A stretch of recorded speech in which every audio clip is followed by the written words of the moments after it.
Good morning সবাইকে।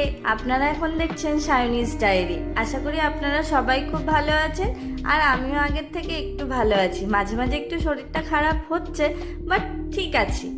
সকালবেলাতে উঠেই ব্রাশ টাশ করে স্নান করে ফ্রেশ হয়ে রান্নাঘরেতে চলে গেছিলাম রান্না করার জন্যে। মা তার আগেই চলে গেছিলো, যেহেতু জানতো যে আমার শরীর খারাপ, সবটা আমি পারছি না, তাই মা মাঝে মাঝে একটু একটু হেল্প করছে আমাকে। মা বলছে, এই যে মুখের তোমার স্বাদ আসছে না, স্বাদ ফেরানোর জন্য চলো আজকে একটু লঙ্কার আচার বানাই, যদি তোমার স্বাদটা একটু ফিরে আসে। তার আগেই মায়ের যদিও সবই জোগাড়জান্তি হয়ে গেছিল।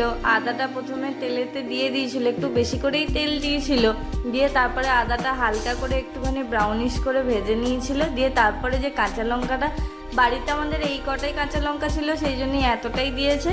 কাঁচা লঙ্কাগুলো একটুখানি ব্রাউন করে ভেজে নেওয়ার পর মা একটুখানি আম গ্রেট করে দিয়েছিল। আমি যদি এটা ফার্স্ট টাইম দেখেছিলাম, জানতাম না, বাট খাওয়ার পর কিন্তু সত্যিই খুব ভালো লেগেছিল।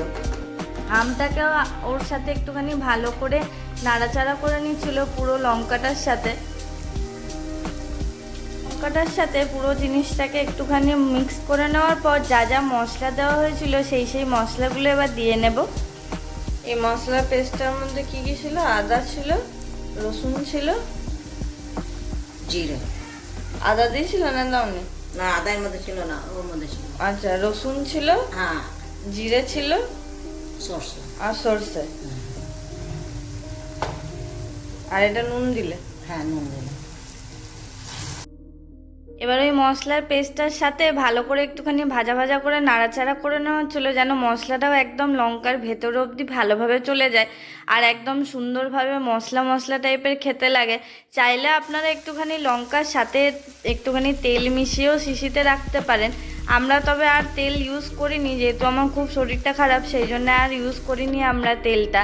বাকি রান্নাটাও এদিকেতে সেরে ফেলছি, একটু ঢ্যাঁড়স ভাজাও হচ্ছিল, আর এদিকেতে কথা বলতে বলতে এত দূর আচারটা হয়েও গেছিলো, বাকি বয়ামে ভরে আমরা রেখে দিয়েছি। আর একদিকে ওই কড়াইটা ধুয়ে লাউ আলু পোস্তর জন্য বসিয়ে দিয়েছি, একটুখানি পোস্ত বানিয়ে নেবো। ওই যে বললাম, শরীর খারাপের মধ্যেও সব কিছু করতেই হচ্ছে, কিচ্ছু করার নেই। বাড়িতে না থাকলে কেউ যা হয়, মেয়ে মানুষ তো আর শুয়ে থাকলে কিছু হয় না, তাই কাজ বাজ তো করতেই হবে, বাড়ির সব কিছু একা হাতে করতেই হচ্ছে। তারপরেতে লাঞ্চটা সেরে ফেলতে চলে গেলাম, খাওয়া দাওয়ার। সে বলবো, ভাই রে ভাই, কত বড় এসেছে পার্সেল, আমার জন্য জিনিস এনেছে গো।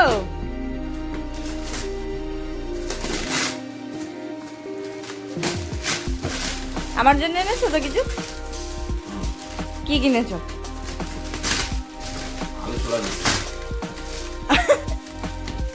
আলু ছোলার মেশিন এত বড় কবে থেকে হতে লাগলো?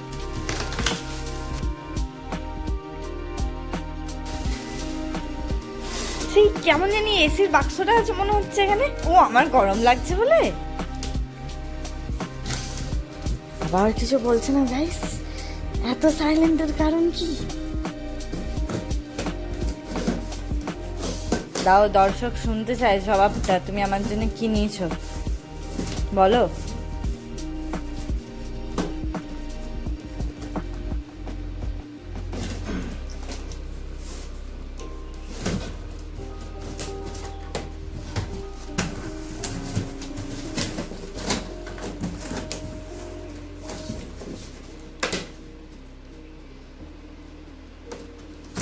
খেতে বসার সঙ্গে সঙ্গে চলে এসেছিল এত বড় একটা পার্সেল, যেটা দেখে আমি তো বিশাল খুশি হয়ে গেছিলাম। যেহেতু বাড়িতে এসেছে, তাই তো আমি প্রথমেই ভাবলাম যে হয়তো বাড়ির জন্য কোনো কিছু নিয়েছে হয়তো।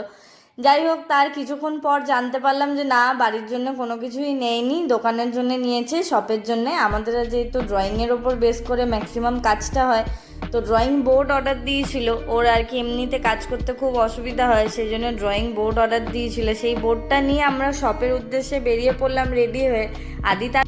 বেরিয়ে পড়ার সাথে সাথে একটা কাস্টমারের কল চলে এসেছিলো যে আমরা দোকানের বাইরে দাঁড়িয়ে আছি, তো তাড়াতাড়ি এসো দাদা তুমি। গিয়ে দেখি একটা অনেক পুরনো কাস্টমার আমাদের অনেক দূর থেকে এসেছিলো। এই দাদাটাকে এক্সটেন্ড করার জন্য এসেছিলো। মোটামুটি কমপ্লিট হয়ে যাওয়ার পরই চলে এসেছিলো আমাদের কাছে আমাদের একটা বৌদি আর বুনি। ওর জন্য দীঘা থেকে একটা সারপ্রাইজ এনেছিলাম, সেটা নেওয়ার জন্য।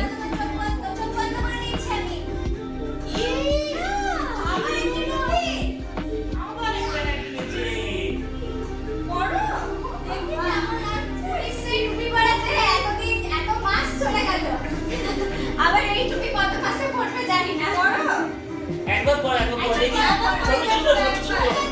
আবার ছবি তুলবো। না না তাহলে হাতে নাও, তাহলে হাতে দিয়ে। হাতে নিয়ে বলো কেমন হয়েছে, ভালো হয়েছে? এই গানটা বন্ধ করো একবার।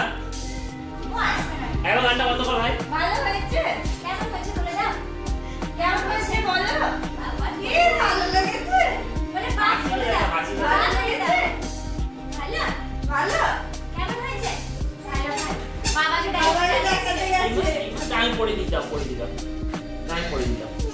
আরেকটা আমি করে ওরা এবার আয়নায় দেখো কেমন লাগছে। ভেতরে ভেতরে আয়না আছে, দেখা আছে সব। আসো দেখতে আসো। যা দেখো। করবে না। চলো। যখন যেরকম মুড আর কি, এখন পড়ার মুড নেই, এটা হাতে করে নিয়ে ঘুরবে যে এখন। আয়না কোথায় খুলছে? আয়না কোথায়, আয়না কোথায়? উপরে আয়না, বাবার কোলে চাপতে হবে। আচ্ছা আমি কোলে বলে নিয়ে আসছি, আমি দেখো। বলে আসছি, আমি দেখা আয়না দেখি, আয়না দেখি কেমন লাগছে আসো। কোথায় যাবি তুই? ঘুরে বেড়াচ্ছে একটু। কি? আরো একটা গিফট নিয়ে এসছে ওর জন্যে। করবে না? হাতে নিয়ে নাও, ব্যাগ ব্যাগ। হাতে নেই না, ব্যাগ দিয়েছে দেখো। আয়না, আয়না, মামা, এটা কি? এটা কি রে এটা মা? কি? ওই বাবা রে, এটা কি গো? নিয়ে আসো, সেদিন নিয়ে আসো। তুমি দোকানে দেখাচ্ছিলে না, তোমার একটা নিয়ে ব্যাগ চাই? হ্যাঁ। একদিন আমরা দেখাচ্ছিলাম ওর দোকানে টাকা গিয়ে। করিয়ে দেবে ওইটা। এই যো দেখি দেখি দেখি বাহ ওই বাহ বাবা লাগে বাহ রে। খুলে দেবে খুলে দিচ্ছে মা একবার গরমে আর ভালো লাগছে না। মা একবার কি হয়েছে? খানিকক্ষণ দেখবে, তারপরে সেদিন আমাকে দিয়ে দেখাচ্ছে দোকানে, নিজেই দেখাচ্ছে ব্যাগ। খুলে দেবো যা হাত তোলো উপরে হাত তোলো উপরে হাত তোলো ও বারবার খুলেই দিচ্ছে। টাইম লাগবে না খুলে দিতে মা একবার ঠিক হাত সুন্দর লাগবে বাবা তোরা বোকামি করছিস, এখন রোদ আছে? পুরি থেকে সেই কবে পুরি গেছি রোদে পড়ে ঢুকি। সেই টুপি এত এই দিন ব্যাগটা কবে তোমার আছে সামনে, সামনে, সামনে এটা কি? আমি দিয়ে দাও। এই, করে দিচ্ছে ওকে। ধরো ধরো ধরো। কি দেবো? আচ্ছা, আমি আছি বাবা, আছি, এখানে আছি তো, বসে আছি। তুমি যাও ব্যাগটা নাও গা, তোমাকে কি সুন্দর একটা ব্যাগ। যাও ব্যাগটা নাও। ব্যাগ, টুপি, কত সুন্দর। বাবা, একটা হর্স আছে আবার।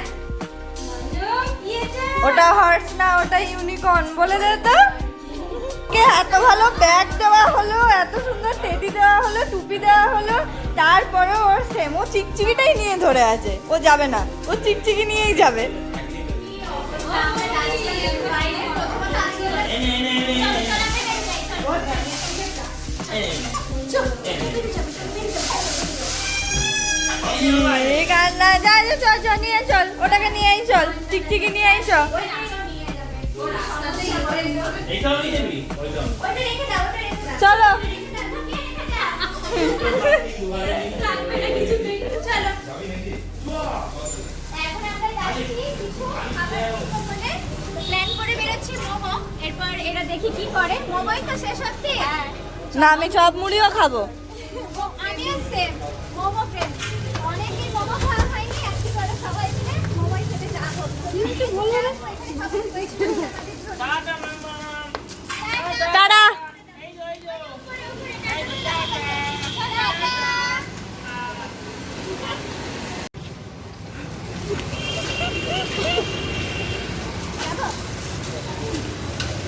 এরকম করে যাবি তুই?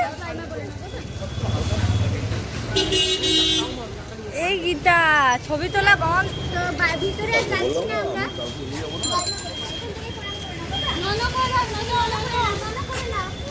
না, ওই প্লাস্টিক থেকে ছাড়তে হবে বলে নন অবধি করতে বলারে বাবা।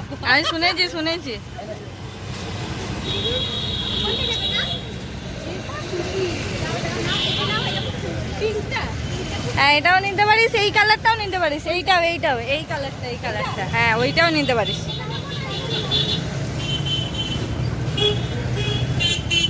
ওরা এখন ভাবছে যে কোন কালারটা নেবে। হ্যাঁ, ভাল লাগছে। হ্যাঁ, ডিপটাও ভাল লাগছে।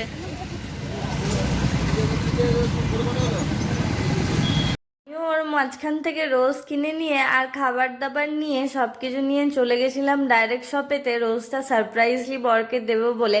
আর মোমো নিয়ে এসেছিলাম সবাই একসাথে একটু ছোট্ট পাড়া নিজেদের গেট টুগেদার পার্টি করব বলে। অনেক দিন সবার সাথে দেখা হয় না, সবাই সবার মতন করে খুব ব্যস্ত, যে যা খাবে তার সবার জন্য সব কিছু নিয়ে আসা হয়েছিল। খাবার দাবার খাওয়ার পর পুচকিটা ঘুমিয়ে গেছিলো, তাই বৌদিরা তাড়াতাড়ি চলে গেছিলো আর আমাদেরও বাড়ি যাওয়ার সময় হয়ে যাচ্ছিল। সব বন্ধ করে ডাইরেক্ট বেরিয়ে পড়েছিলাম বাড়ি যাওয়ার উদ্দেশ্যে। একটু হাওয়াও দিচ্ছিল ঠান্ডা ঠান্ডা, যদি বৃষ্টি পড়ে ভয় লাগছিল, যেহেতু আমার জ্বর এসেছে, যদি আবার শরীরটা খারাপ করে যায়। ব্লগটা আজকের মতন এখানেই শেষ করছি। যদি ভালো লেগে থাকে একটুও, তাহলে প্লিজ একটু সাপোর্ট করুন, একটা like and share and subscribe করে বন্ধুদের সাথে একটু শেয়ার করুন, একটু সাপোর্ট করুন আমাকে। দেখা হচ্ছে আবার নেক্সট ব্লগে। যদি বড় ব্লগ না দিতে পারি তাহলে শর্টস ভিডিও রোজ একটা করে দেওয়ার চেষ্টা করব। Tata, good bye, good night. ততক্ষণ অবধি ভালো থাকবেন। শুভরাত্রি সবাইকে।